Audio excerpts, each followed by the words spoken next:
This year, UN Secretary-General Antonio Guterres hosted a climate change summit, and young people challenged leaders to take action. State Representative David Michel from the U.S. state of Connecticut is working to protect his coastal community. I asked him if he believes leaders are starting to listen to the warnings of climate change. I know some leaders are listening. What's important is also developers, cities. I was at the climate summit, particularly on the focus of cities and local governments. As it was mentioned during the summit many times, 70% of the emissions in terms of fossil fuel emissions are coming from the cities. So this climate action summit was very interesting. There was a lot of information shared. I think that's one of the main points, is that people are sharing information so that places that are maybe behind can catch up or find ways to fight climate change without reinventing the wheel. So, David, at a gathering like this, of course, climate change is getting a lot of attention. The world's media is here. But how do you keep the momentum going once these leaders go home? Well, Alan, I think it's pretty clear. On many levels, the children have to have support. And so adults, like, for example, myself, legislators, have to continue bringing their message to the leaders. I'm in the Connecticut State House, and we had a big rally, one of the biggest I've seen at the Connecticut State Capitol, and their message was as clear. The thing is, are the other legislators, are the leaders listening? You know, we've talked to politicians here at the United Nations who tell us some of them are mayors of cities, and they've told us that they are taking the lead in combating climate change. In your instance, you want the state of Connecticut in the United States to take the lead. You talked earlier on about renewable sources of energy. Talk to us about that. What is Connecticut looking at? Well, Connecticut is looking at a 2,000 megawatt procurement for the next decade or so, and this is something that has been missing here. There's some information that should be shared where it's perfect to bring in renewable energy. The thing is, we have to do it properly. For example, with the offshore wind, it's great to hear the amazing response from one of the developers to the children's message, to Greta's message, and their response is good, but are they going to push themselves for strict environmental standards?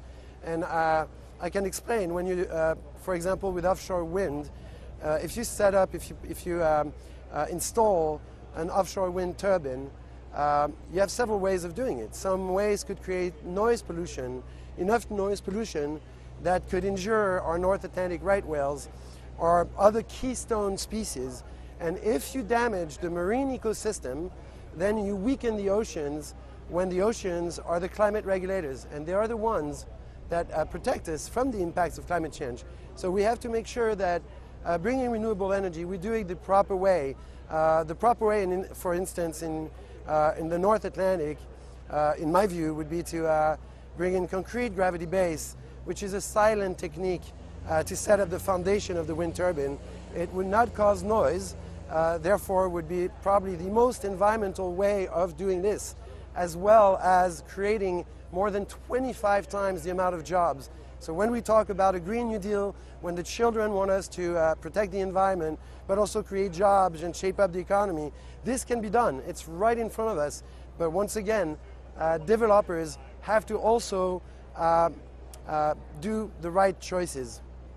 You know, you raise an interesting point there on the health of our oceans. Do you think there is enough of a focus on keeping our oceans clean? Because we hear often about the effects of climate change and the effects it has on land, on things like widely differing temperatures or storms, or as we've just seen here in the United States, hurricanes. But what about the oceans? Protecting the oceans will be protecting us. The oceans are climate regulators. They're not mentioned enough, to my taste, at such an amazing and needed summit. And if we don't take care of the oceans and the wildlife, the marine ecosystems, the oceans that absorb the heat, the acidity, the oceans that are depleted in wildlife, the oceans will stop protecting us. And so particularly for coastal states or islands, countries that are on the water, you have to think carefully about what we're doing with our oceans. For example, in the US, if you're looking at federal subsidies for the animal agriculture, for the beef industry, I would take all that money and I would simply give it to the fishermen and ask them if instead of fishing, they could pick out the pollution. And maybe there's a way of making money with pollution that's being pulled out of the oceans. Right, and you've been personally involved in this as well. I was reading about an effort that you started in Connecticut to get rid of tens of thousands of pounds of trash, which was found on parks, beaches, on streets, in wetlands. How did you embark on that effort? Well, I have a little bit of a background in activism for humans and wildlife. I'd gone to document in Japan at the Cove the dolphin slaughters, and coming back here to the US, coming back home, I thought I have to do something at home.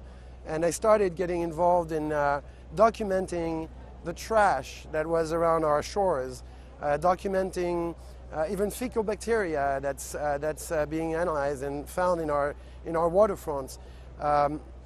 If we don't take action locally in our cities, it's going to be hard to fight climate change.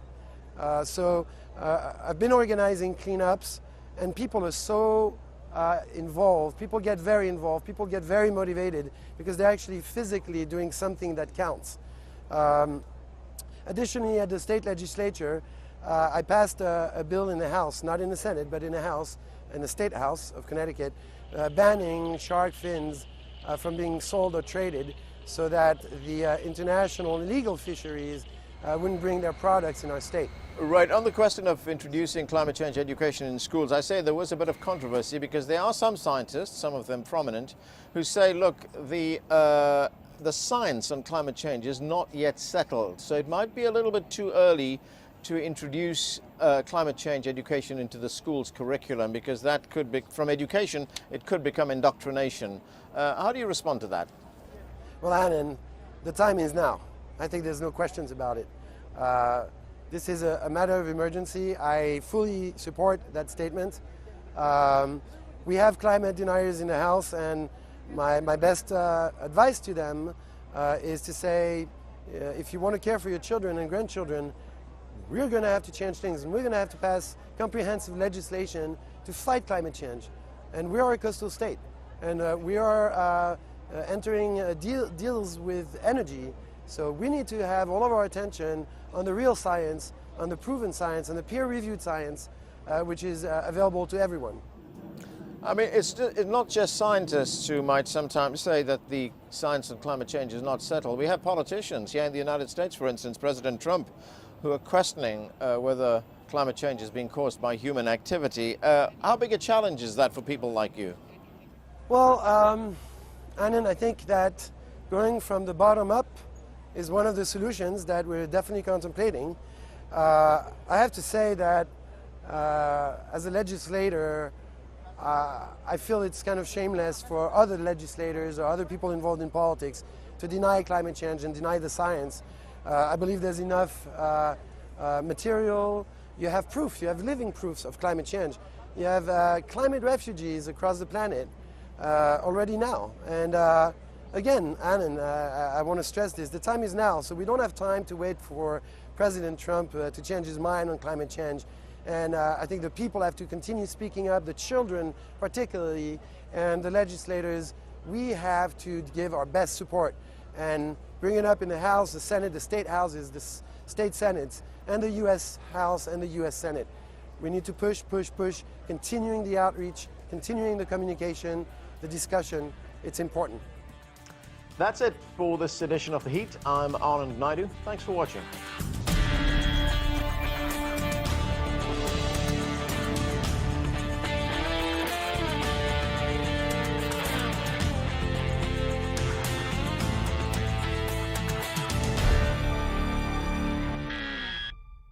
Hello everybody, I'm Anand Naidu. If you enjoy the thoughtful, engaged discussions you see on The Heat, you may also want to subscribe to our podcast. It's appropriately titled The Heat.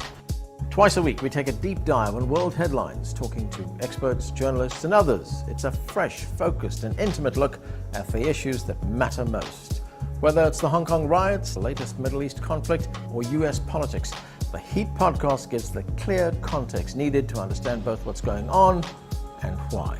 And what's best, we come to you. Whether you're at home or on the go, you can find the Heat podcast just about anywhere podcasts are found. Just search the Heat CGTN. Have a listen today and subscribe. Thanks.